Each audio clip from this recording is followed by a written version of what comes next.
Hi, this is Aditya from Mockat, and today we are sharing the news for 1st February, continuing the series to help you prepare for WAT and PI to get you into IIMs and top B schools. The actual news articles from which we have taken these key points are listed out at our daily news section in our website.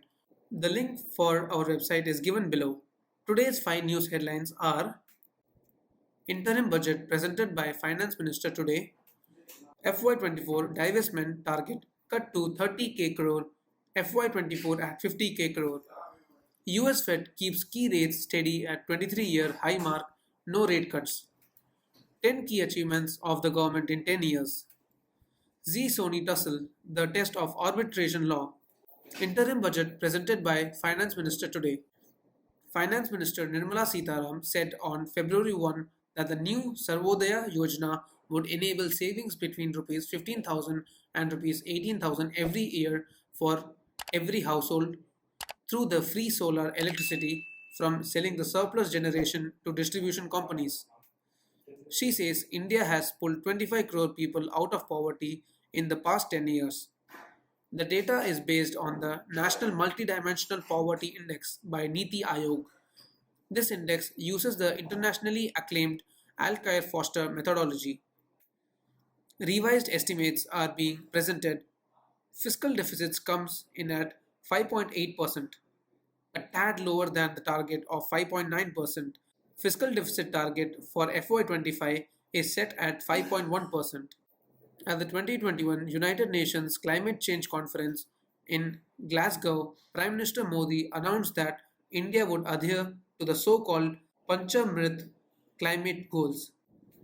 The government's vision for Viksit Bharat is that of prosperous Bharat in harmony with nature, with modern infrastructure, and providing opportunities for all citizens and all regions to reach their potential. FY24 divestment target cut to 30k crore, FY25 at 50k crore. Finance Minister Nirmala Sitharam has reduced the divestment target for the fiscal year 2024 to Rs 30,000 crore, indicating a lower aim for selling government assets. The divestment target of Rs 50,000 crore has been set for the fiscal year 2025, suggesting an increased ambition for asset sales in the following financial year. The adjustments in divestment targets signal a strategic approach by the government in managing asset sales, possibly in response to economic conditions or specific fiscal goals. The changes in divestment targets could have implications for the overall budget, influencing revenue projections and fiscal policies in the specified years.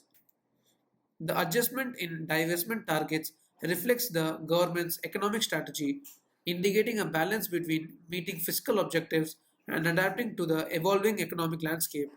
The US Fed keeps key rates steady at 23-year high mark, no rate cuts. The US Federal Reserve, through the Federal Open Market Committee, has decided to maintain the key interest rates at the current 23-year high in its first decision of 2024. The Fed is continuing its dual mandate, emphasizing both maximum employment and stable prices. This reflects the central bank's commitment to fostering job growth while addressing inflation concerns. The FOMC is actively monitoring inflation, acknowledging the global concern. The decision to keep interest rates steady indicates a careful approach to balancing economic growth and managing inflationary pressures. The Fed's decision showcases a balanced and adaptable policy approach. It suggests a willingness to adjust policies based on evolving economic conditions, demonstrating a commitment to maintaining stability. The Fed's decision and its dual mandate have implications for investors, businesses, and the overall economic outlook. 10 key achievements of the government in 10 years. Average income of people has increased by 50%. 25 crore people got freedom from multidimensional poverty in the last 10 years. GST has enabled one nation, one market, one tax. Infrastructure build-up is being seen in record time. Direct transfer of rupees 34 lakh crore using PM Jan Dhan scheme has led to savings for government. Inflation has been under check and has been within the policy band. PM Swanidhi scheme gave credit assistance to 78 lakh street vendors. Crop insurance given to 4 crore farmers under PM Fasal Bima Yojana. Direct benefit to 11.8 crore per year under PM Kisan scheme. 30 crore Mudra Yojana loans have been given to women entrepreneurs. Female enrollment in higher education has gone up by 28% in 10 years. Z Sony Tussle, the test of arbitration law. Zeal and SPNI are engaged in a tussle over merger deal. Zeal had initially agreed to merge with Sony but later opted for a deal with another company, Invesco. This has led to a legal battle between the two media giants. Both Zeal and SPNI have chosen arbitration to settle the dispute, emphasizing the significance of arbitration in complex business conflicts.